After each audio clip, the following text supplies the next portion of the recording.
தமிழக அரசு இந்த திராவிடியா மாடல் அரசாங்கத்துக்கு சூட்ல அறையிற மாதிரி கேட்டார். அப்படி ஒரு மடைமாற்றம் பண்ணி ஒரு கொதி நிலையிலேயே மக்கள் தமிழர்களை ஏமாத்திக்கிட்டே எத்வாளித்தனம் பண்ணிட்டு அலையணுங்கிறது தான் இந்த ஓங்கோல் வம்சாவளி கும்பலுடைய திட்டம்.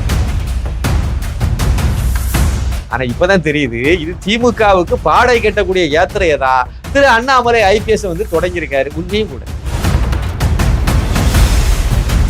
விட வேண்டியது தானே. அண்ணாமலை ஒரு நடைபயணம் தானேங்க போறாரு. ஏன் ராகுல் காந்தி நடைபயணம் இந்தியா முழுக்க போறாரு, அவரை விட்டுருக்க தானே செய்யறாங்க. எல்லா மாநிலத்திலும் தான் போயிட்டு வர்றாரு, காங்கிரஸ் இல்லாத மாநிலங்களில் தான் போயிட்டு வர்றாரு. தைரியமா போறாருல, விடுறாங்கல்ல, அதுமே விட வேண்டியது தானே. மக்கள்கிட்ட இருந்து ஓட்டு வாங்கி நம்ம வந்துட்டோம் அப்படின்னா அந்த தமிழகமே 5 வருஷத்துக்கு நமக்கு வந்து அடிமை. தமிழகத்தை 5 ஆண்டுகளுக்கு நம்ம அடிமை சாசனம் எழுதி கொடுத்துட்டாங்க. அதனால ஒவ்வொரு தமிழனும் நமக்கு அடிமை தான். நாம என்ன வேணாலும் செய்யலாம், எப்படி வேணாலும் நடந்துக்கலாம், எவ்வளவு வேணாலும் கொள்ளையடிக்கலாம், இப்படி எல்லாம் நினைச்சிட்டு இருக்கக்கூடிய காலம் மாறிட்டு இருக்கு. கைது செய்யப்பட்டு ஜெயில அடைச்சாச்சு அப்படின்னா 48 மணி நேரத்துக்குள்ளால அவரை வந்து சஸ்பெண்ட் பண்ணி வச்சிடுறீங்க. உடனே சஸ்பெண்ட் இமிடியேட்டா பண்ணிடுவாங்க. அப்ப பண்ணிடுறீங்க. ஒரு அரசு ஊழியன், ஒரு சாதாரண கடைநிலை ஊழியனை கூட கைதாயிட்டான்னா உடனே இது பண்றீங்க. ஆனா ஒரு அமைச்சர் பதவியில இருக்க ஒருத்தரை அவர் கைதாகி ஜெயில போய் 230 நாட்களை கடந்து போயிட்டு இருக்காரு. இன்னமும் அமைச்சராகவே வச்சிருக்கீங்களே, இது ஏன்னு கேட்டார். யாரை கேட்டாரு? முதலமைச்சரை கேட்டார். கொழுப்பு எவ்வளவு திமிரு பார்த்தீங்களா. இவங்களுக்கெல்லாம் வந்து அந்த ஆசனத்துல உட்கார்றதுக்கு இவங்களுக்கு கொஞ்சம் 1% கூட தகுதியே கிடையாது, அருகதையே கிடையாது. நேட்டிவ் பிளஸ் நெஞ்சங்களுக்கு எனது பணிவான வணக்கம். அதாவது செந்தில் பாலாஜி ஒரு வழியா தன்னுடைய பதவியை வந்து அமைச்சர் பதவியை ராஜினாமா பண்ணியிருக்கார். அதாவது இந்தியாவிலேயே மிகப்பெரிய ஒரு தவறான முன் உதாரணத்தை இந்த திராவிடியா மாடல் முதலமைச்சர் மு.க. ஸ்டாலின் அவர்கள் வந்து கையாண்டார். என்ன அப்படின்னா, ஜெயிலுக்கு போயிட்டு, அதாவது சட்டவிரோத பண பரிவர்த்தனை, இதுதான் கேஸு. இந்த வழக்கில் வந்து அமலாக்கத்துறை வந்து கைது செய்யப்பட்டு ஜெயிலுக்கு போறார். ஜெயிலுக்கு போன உடனே அந்த ஆளுடைய அமைச்சர் பதவியை பிடுங்கிருக்கணும். இதுதான் வந்து நல்லது. நேர்மையினுடைய அடையாளம் இதுதான். இவங்களுக்கு நேர்மைக்கு என்ன சார் சம்பந்தம்? இது கொள்ளை கூட்ட கும்பல். இதுகிட்ட போய் நேர்மை, நீதி, தர்ம நியாயம்லாம் எதிர்பார்க்க முடியுமா? ஆனா வந்து இவங்க ஜனநாயகங்கிற பேர்ல ஜனநாயகத்தை எப்படி கேலி கூத்தாக்கிட்டு இருக்காங்க. மக்கள்கிட்ட இருந்து ஓட்டு வாங்கி நம்ம வந்துட்டோம் அப்படின்னா அந்த தமிழகமே 5 வருஷத்துக்கு நமக்கு வந்து அடிமை.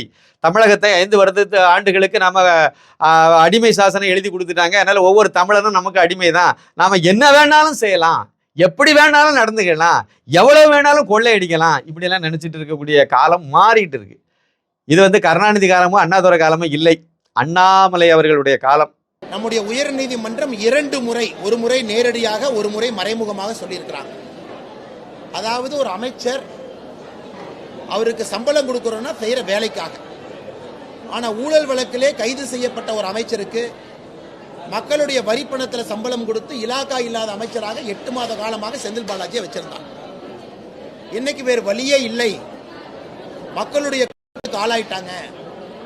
அந்த ஒரு காரணத்திற்காக அவங்க ரிசைன் பண்ணிருக்காங்க. இதுல முக்கியமா என்னன்னா, ஒருவேளை ரிசைன் பண்ணா பெயில் கிடைக்குமான்னு ஐடியா பண்றாங்க. நாம ரிசைன் பண்ணிட்டா சொன்னாரானே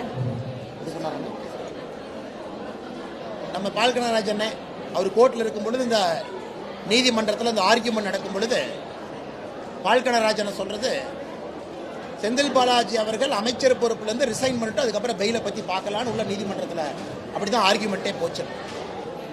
ஆனா எப்படி இருந்தாலும் கூட ரிசைன் பண்றதுக்கு ஒரு பெயில் கொடுக்க ஆரம்பிச்சாங்கன்னா அது எங்க போய் முடியுங்கன்னா, அவர் ஊழல்வாதி என்பதிலே எந்தவித யாருக்கும் கொஞ்சம் கூட டவுட் இல்லைங்க. இன்னைக்கு அவர் 8 மாதம் கழித்து ரிசைன் பண்ணியிருக்கிறது, அதை முதலமைச்சர் அவர்கள் ஏற்றுக்கொண்டு ஆளுநருக்கு அனுப்பியிருக்கிறது. ஆளுநர் அவர்கள் அதை ஏற்றுக்கொண்டு அமைச்சரவை கவுன்சில் ஆஃப் மினிஸ்டர்ஸ் இருந்து நீக்கி இருப்பது பாரதிய ஜனதா கட்சி முதல் நாளிலிருந்து என்ன சொல்லுகின்றோமோ எங்களுக்கு கிடைத்த வெற்றியாக பார்க்கின்றோம். ஆனால் இதுவும் பெயிலுக்கும் சம்பந்தம் இல்லை என்பதையும் இந்த நேரத்தில் நாங்கள் பார்க்கிறோம். ஏன்னா ரிசைன் பண்றவங்களுக்குலாம் நீங்க பெயில் கொடுக்க ஆரம்பிச்சா யாரு மேனாலும் தவறு செய்வாங்க, உள்ள போவாங்க, ரிசைன் பண்ணுவாங்க, பெயில்ல வெளியே வருவாங்க, அதே தவறு செய்ய ஆரம்பிப்பாங்க. அதனால பொறுத்திருந்து பார்ப்போம். எல்லாமே தலைகீழா மாறிட்டு இருக்கு. பழைய காமராஜர் காலத்தை நோக்கி திரும்பிக்கிட்டு இருக்கு. இந்த நேரத்துல வந்து பண்ணிட்டு இருந்தார். என்ன காரணம் அப்படின்னு பார்த்தீங்க அப்படின்னா, அவரை வந்து நீங்க அமைச்சர் பதவியிலேருந்து தூக்குனீங்கன்னா, அவர் வந்து உங்க கோபாலபுரத்துக்கும் அந்த கொள்ளைக்கும் என்ன சம்பந்தங்கிறதெல்லாம் போட்டு கொடுத்துருவார். போட்டு கொடுத்தா கூண்டோட கைலாசம் போகணும். அதுதான் இவங்களுடைய பிரச்சனை. அப்போ கோபாலபுரம், அதான் மு க ஸ்டாலின், துர்கா, அப்புறம் வந்து உதயநிதி, அப்புறம் வந்து இவர் சபரீசன், இப்படி வந்து மொத்த குடும்பமும் வந்து சிக்கல்ல மாட்டிடும். அப்போ அவர் வாயை திறக்கப்படாது. திறக்காம இருக்குன்னு சரிப்பா, உனக்கு நான் அமைச்சர் பதவி தந்து மாசத்துக்கு 1,05,000 ரூபாய் 6,000 ரூபாய் சம்பளமும் உனக்கு நாங்கள் தந்துட்டு இருக்கோம், ஒரு 4-5 உதவியாளரும் வச்சுக்க, வெட்டி சம்பளம், மக்கள் தானே, தமிழனுடைய வரி பணம் தானே, அது என்ன நீ நாசமா போன நமக்கு என்ன அப்படிங்கிற மாதிரி வச்சுட்டு இருந்தாங்க. இப்போ கடைசியா என்ன சிக்கல் ஆகி போச்சுன்னா, சமீபத்தில் சென்னை ஹைகோர்ட் நீதியரசர் திரு ஆனந்த் வெங்கடேஷ் அவர்கள் வந்து ஒரு இந்த செந்தில் பாலாஜி வழக்கு அவர்கிட்ட வரும்போது அவர் ஒரு கேள்வியை வந்து கேட்டார். என்ன கேட்டார்னா, ஒரு சாதாரண ஒரு அரசு ஊழியன் கைது செய்யப்பட்டு ஜெயிலில் அடைச்சாச்சு அப்படின்னா 48 மணி நேரத்துக்குள்ளால அவரை வந்து சஸ்பெண்ட் பண்ணி வச்சிடுறீங்க. உடனே சஸ்பெண்ட் இமிடியேட்டாக பண்ணிடுவாங்க. அப்போ பண்ணிடுறீங்க. ஒரு அரசு ஊழியன், ஒரு சாதாரண கடைநிலை ஊழியனை கூட கைதாயிட்டான்னா உடனே இது பண்ணுறீங்க. ஆனால் ஒரு அமைச்சர் பதவியில் இருக்க ஒருத்தரை அவர் கைதாகி ஜெயிலில் போய் 230 நாட்களை கடந்து போயிட்டு இருக்காரு, இன்னமும் அமைச்சராகவே வச்சிருக்கீங்களே, இது ஏன்னு கேட்டார். யாரை கேட்டார்? முதலமைச்சரை கேட்டார். தமிழக அரசு, இந்த திராவிடியா மாடல் அரசாங்கத்துக்கு சூட்ல அறையிற மாதிரி கேட்டார். Do you know the meaning of DMK? Do you know the meaning of DMK? DMK stands for Dynasty Money Swindling Katta Panchayat. DMK is Dynasty. Karunanidhi, Stalin, Udhayanidhi, बेटा, बच्चा, पोता, ओनली कर्नल, only Stalin family. Money swindling, corruption में इनको शर्म भी नहीं आता है. इनका एक मंत्री 200 दिनों से जेल में पड़ा है और मंत्री भी है. कैसी डेमोक्रेसी है? Which type of democracy you are having? And वो कन्विक्टेड है करप्शन में. और सबसे इंटरेस्टिंग बात तो ये है कि minister of directorate of vigilance and anti corruption, minister of directorate of vigilance and anti corruption, इसके खिलाफ भी डीवीएसी में करप्शन का केस है, भ्रष्टाचार का केस है. यह परिस्थिति आकर के खड़ी है.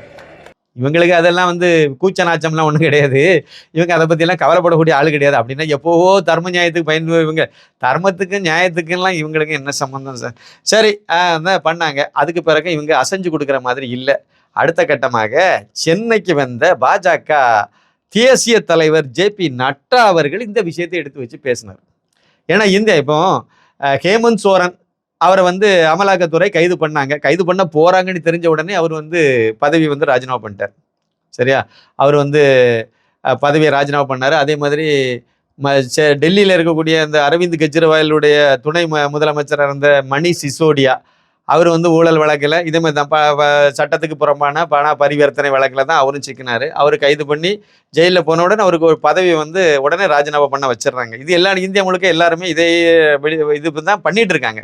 யாரும் வந்து இலாகா இல்லாத அமைச்சர்னு சொல்லி வச்சுட்டு இந்த திருட்டு கும்பலை இல்லை கொள்ளைக்காரனெல்லாம் கொண்டு போய் ஜெயிலில் வைக்கிறது இல்லை. கொள்ளைக்காரன்னு முடிவாகி போச்சு இல்லை, அப்புறம் பதவியெல்லாம் தூக்கிட்டு அப்புறம் நான் நிரபராதின்னு நிரூபிச்சுட்டு வான்னு சொல்லிட்டு தான் விடுவாங்க. இதுதான் நடைமுறை. ஆனால் இவங்க பண்ணலை. அப்போ இந்த விஷயத்தை ஜே.பி. நட்டா கையில் எடுத்து அவரும் இதை பற்றி பேசினார். பத்திரிகைகளை வராத அளவுக்கு வழக்கம் போல கொஞ்சம் பூசி மெழுகி எல்லாம் கொஞ்சம் அந்த மறைச்சி வச்சுக்கிட்டாங்க. ஆனாலும் வந்து அது இஷ்யூ வந்து பெரிய பிரச்சனை ஆகிப்போச்சு. இந்த சூழ்நிலையில தான் கவர்னர் வந்து சட்டசபையில் வந்து கவர்னர் உரையாற்ற வந்தவரை அவரை இழிவுபடுத்தி, தேசிய கீதத்தை இழிவுபடுத்தி, கொச்சைப்படுத்தி, அது சபாநாயகர் திமிரு பிடிச்ச ஆளுந்தாளெல்லாம் எவ்வளோ அவர் கிளம்பி வராரு. வரும்போது இவர் சொல்றாரு, கடைசியில் வந்து தேசிய கீதம் ஜனகணமன பாடுவாவ. கொழுப்பு தானே இது. வந்து எப்படி இருந்துச்சுன்னா, கடைசியில் எல்லாம் இந்த இதெல்லாம் சோறெல்லாம் போடுவாவ, தின்னுட்டு போங்கன்னு சொன்ன மாதிரி இருந்துச்சு. கொழுப்பு எவ்வளவு திமிரு பார்த்தீங்களா? இவங்களுக்கெல்லாம் வந்து அந்த ஆசனத்தில் உட்கார்றதுக்கு இவங்களுக்கு கொஞ்சம் 1% கூட தகுதியே கிடையாது, அருகதையே கிடையாது. அப்படிப்பட்ட இது. சரி, ஏதோ கடைசி காலம் அந்த அணையிற விளக்கு வந்து கடைசியில் கொஞ்ச நாள் கொஞ்சம் பிரகாசமாக எரியும்ல, அந்த மாதிரி தான். சரி போட்டு இப்போ என்ன ஆகிப்போச்சுன்னா, கவர்னரையும் சீண்டி இது பண்ணாங்களா, கவர்னரும் வேற ஒரு மூவை அவர் கையில் எடுத்துட்டார். எப்படின்னா இந்த ஒரு குற்றம் சாட்டப்பட்டு அது ஜெயிலே அடைச்சாச்சு. ஜெயிலில் அடைச்ச பிறகு இன்னும் வச்சிருக்கிறது சரி இல்லைங்கிறத கவர்னரும் கையில் எடுத்து பல்முனை தாக்குதல் அவர் கண்டிப்பாக உடனடியாக இதுக்கு நடவடிக்கை எடுக்கணுங்கிற மாதிரி அவர் ஒரு முயற்சியை மேற்கொண்டதாக ஒரு தகவல் சொல்கிறாங்க. இப்போ கவர்னர் இந்த விஷயத்தை கையில் எடுத்து அவரும் இது வேற சட்ட ரீதியான ஒரு விஷயம், மிகப்பெரிய ஜனநாயகத்தை கேலி கூத்தாக்குற ஒரு விஷயம்.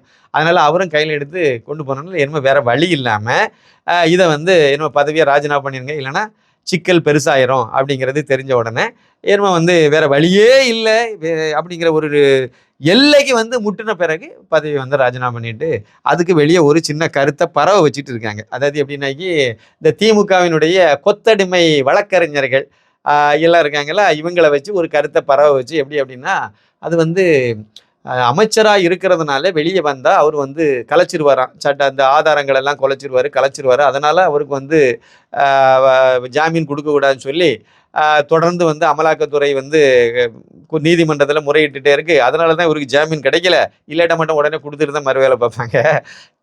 மோசடி செய்தவனுக்கெல்லாம் எப்படிங்க உடனே நீதிமன்றம் எப்படி கொடுப்பாங்க, எப்படி ஜாமீன் கொடுப்பாங்க? அப்போ அதனால தான் கொடுக்கல. அதனால அமைச்சர் பதவியிலேருந்து தூக்கிட்டா உடனே அப்போ ஆனந்த வெங்கடேஷ் சொல்லிட்டாரோ நீதியரசர், நீங்கள் அந்த அமைச்சர் பதவி எடுத்துட்டீங்கன்னா நான் உங்களுக்கு ஜாமீன் தரேன்னு சொல்லி உத்தரவாதம் கொடுத்துருக்காரோ. இப்படி ஒரு பொருளை கிளப்பி விட்டுட்டு அலையுது இந்த கும்பல். அதாவது உண்மை இருக்கக்கூடாது, மக்களை அப்படி மடைமாற்றம் பண்ணணும்ல. அப்படி ஒரு மடைமாற்றம் பண்ணி ஒரு கொதி நிலையிலேயே தமிழர்களை ஏமாத்திக்கிட்டே எத்வாளித்தனம் பண்ணிட்டு அலையணுங்கிறது தான் இந்த ஓங்கோல் வம்சாவளி கும்பலுடைய திட்டம். அந்த திட்டத்தின்படி இவங்க பண்ணிட்டு இருக்காங்க. ஆனால் எது எப்படி இருந்தாலும் சரி மக்களுக்கு நல்லா தெரியுது. மிகப்பெரிய கெட்ட பேர் திமுக அரசாங்கத்துக்கு, மிகப்பெரிய. அதாவது சமீபத்தில் கூட ஒரு கருத்து கணிப்பு போட்டிருந்தாங்கல்ல, 44% மக்கள் தமிழர்கள் இந்த ஓங்கோல் வம்சாவளி மு.க. ஸ்டாலினுடைய ஆட்சிக்கு மேல கடும் கோபத்தில் இருக்காங்கன்னு தான் கருத்து கணிப்பில் வந்துச்சு. 44% மக்கள் நேர் எதிர்ப்பா இருக்காங்க. இது கிரவுண்ட் லெவலில் என்ன நடக்குன்னு இவங்களுக்கு உளவுத்துறை கையில் இருக்கனால உடனே தெரியும் அங்கே. அதனால தான் அங்கே இவர் திரு அண்ணாமலை ஐபிஎஸ் சென்னைக்கு நடைபயணம் வரணும். சென்னைக்கு வந்தாருன்னா மொத்தமும் காலி. ஏன்னா அது பெரிய அளவில் ஃப்ளாஷ் ஆயிரும். அப்போ வரக்கூடாது. அப்போ என்ன செய்யணும், அதை தடுக்கணும். அதாவது ஒரு ஆளுங்கட்சியாக இருக்காங்க, தமிழகத்தில் நோட்டாவுக்கு கீழே ஓட்டுன்னு சொல்கிறாங்க. பாஜகவுக்கு இருக்க நோட்டாவுக்கு கீழே தான் ஓட்டுன்னு சொல்லி இந்த திமுக கொத்தடிமைகள் எல்லாம் பேசிகிட்டு இருக்கு.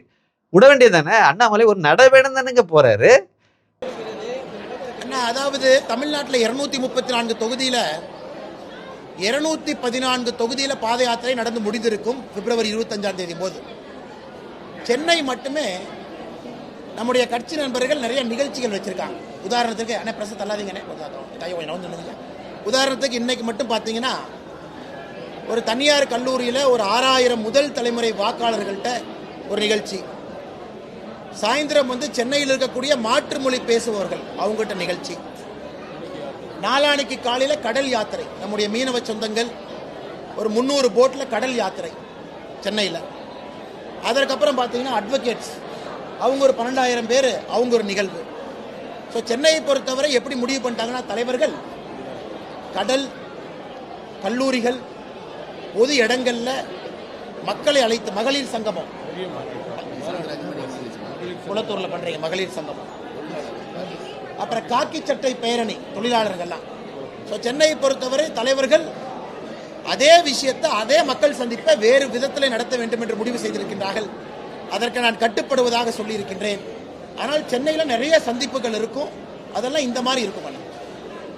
ராகுல் காந்தி நடைபயணம் இந்தியா முழுக்க போறாரு. அவரை விட்டுருக்க தானே செய்யறாங்க. எல்லா மாநிலத்திலும் தான் போயிட்டு வர்றாரு. காங்கிரஸ் இல்லாத மாநிலங்களில் தான் போயிட்டு வர்றாரு. தைரியமா போறாருல, விடுறாங்கல்ல, அதுவே விட வேண்டியது தானே. நேரதான் விட்டு பார்க்க வேண்டியது தானே. சென்னைக்குள்ளால சிட்டிக்குள்ளால மக்களுடைய மனநிலை எப்படி இருக்குன்னு தெரிஞ்சுக்கலாம்ல. மக்கள் ஆதரவு இருக்கா இல்லையா? ஒருவேளை ஆதரவு இல்லைன்னா உங்களுக்கு தானே நல்லது, விட வேண்டியது தானே. ஒன்றும் இல்லை, உள்ள வந்தார்னா அது மற்ற இடங்கள்லாம் 25,000 30,000னா இங்கே 50,000 60,000 பேர் வந்துருவாங்க. அப்படியே ஸ்தம்பிச்சிடும் சென்னையே, சென்னை மாநகரே ஸ்தம்பிச்சு போயிடும். அப்படி ஒரு கூட்டம் வந்துச்சுன்னா அது மிகப்பெரிய அளவில் இங்கே எல்லா தொலைக்காட்சியிலும் போட்டு தான் ஆகணும், வேற வழி கிடையாது. மாநகரில் நடக்குது. அப்போ நீங்கள் அது பெரிய அளவில் உலக அளவுலேயே அது ஃப்ளாஷ் ஆகக்கூடிய இதாயிரும். இந்திய அளவில் இல்லை, உலக அளவுக்கு அது பெரிய செய்தி எடுத்துகிட்டு போயிடும். அப்போ இது பெரிய சிக்கலை உருவாக்கிறோம். அதனால வரக்கூடிய தேர்தலில் நமக்கு ஏற்கனவே உங்களுக்கு கொள்ளி வைக்கிறதா உறுதியாகி போச்சு திமுகவுக்கும் அந்த கூட்டணி கட்சிகளுக்கும். இருந்தாலும் ஒரு வழக்கம் போல் அந்த அவங்களுடைய ஆயுதத்தை கையில் எடுத்து ஏதாவது ஒன்றை தடுத்து கிடுத்து பார்த்து இந்த சீப்பை ஒழிச்சு வச்சா கல்யாணத்தை நிப்பாட்டிடலாம்னு சொல்லுவாங்களா, அதை மாதிரி தான் திரு அண்ணாமலை ஐபிஎஸ்னுடைய நடைபயணத்தை சென்னைக்குள்ளால விடாமல் தடுத்து வச்சுட்டு பண்ணாங்க. அவர் அதை விட நான் மக்களை சந்திக்க போகிறேன்னு சொல்லிட்டாரு. நீங்கள் என்ன நடைபயணத்தை தானே காலி நிப்பாட்டுறீங்க, சரி நான் வீடு வீடாக போய் மக்களை சந்திக்கிறேன் போ. இப்போ என்ன பண்ண போறிய? மக்களை சந்திக்க கூடாதுன்னு எப்படி சொல்லுவீங்க? அதுவும் செய்தியாக தானே வரும். மக்கள் எப்படி ஆதரவு கொடுக்காங்கன்னு வரும்ல. அதுதான் இவங்களுடைய கையால் ஆகாத வேலை. எது தெரிஞ்சு போச்சு அவங்களுக்கு, ஏறக்குறைய எல்லாம் நல்லா புரியுது. எல்லா இடமும் சூழ்நிலை வேற மாதிரி, கள நிலவரம் சூழ்நிலை இல்லைன்னா கண்டுக்க மாட்டாங்க. பாஜக அங்கே இல்லைன்னு சொல்லிட்டு போயிட்டு அப்படித்தானே சொன்னாங்க. ஆனால் அந்த மு.க. ஸ்டாலின் ஒரு வார்த்தை திருவாய் முடிஞ்சு சொன்னாருங்க. இந்த பாத யாத்திரையை தொடங்கும் போது ராமேஸ்வரத்துலேருந்து தொடங்கின மறுநாள் இவர் அதை தொடக்கம் அந்த விழா முடிஞ்ச உடனே இவர் ஒரு வார்த்தையை திருவாய் மலர்ந்து ஒன்று சொன்னார். இது பாத யாத்திரை அல்ல, பாட யாத்திரைன்னாரு. எனக்கு அது புரியல. ஆனால் இப்போதான் தெரியுது, இது திமுகவுக்கு பாடை கட்டக்கூடிய யாத்திரையை தான் திரு அண்ணாமலை ஐபிஎஸ் வந்து தொடங்கியிருக்காரு. உண்மையும் கூட பாருங்க, நீங்க பாருங்க, அங்கிருந்து அப்படியே வந்தார்ல 25ஆம் தேதி நிறைவேறும் போது பாருங்க திமுகவை பாடை கட்டிடுவாங்க. அப்போ பாட யாத்திரைன்னு மு.க. ஸ்டாலின் சொன்னது அவர் திமுகவுக்கு வந்து பாட கட்டக்கூடிய யாத்திரை. அந்த யாத்திரையை தான் திரு அண்ணாமலை ஐபிஎஸ் அவர்கள் வந்து மேற்கொண்டிருக்காருங்கிறத அன்னைக்கே மனுஷன் எப்படியோ நம்ம தான் நினச்சிட்டு இருக்கோம், ஒன்றும் தெரியாத ஆள், இது லாய்க்கு இல்லாத முதலமைச்சர்னு சொல்கிறேன். ஆனால் உண்மையில் ரொம்ப பிரில்லியண்டாக யோசித்து கண்டுபிடிச்சி நமக்கு சொல்லியிருக்காரு. பெரிய விஷயந்தான். எது எப்படியோ திமுகவினுடைய ஆட்சிக்கும் சரி அந்த கட்சிக்கும் சரி இது ஒரு முடிவுரை எழுதப்படக்கூடிய ஒரு விஷயமா தான் நம்ம பார்க்குறோம். செந்தில் பாலாஜி சம்பந்தப்பட்ட விவகாரமும் அதில் ஒரு முக்கியமான ஒரு அம்சமாக நம்ம எடுத்துக்கலாம். நன்றி, வணக்கம்.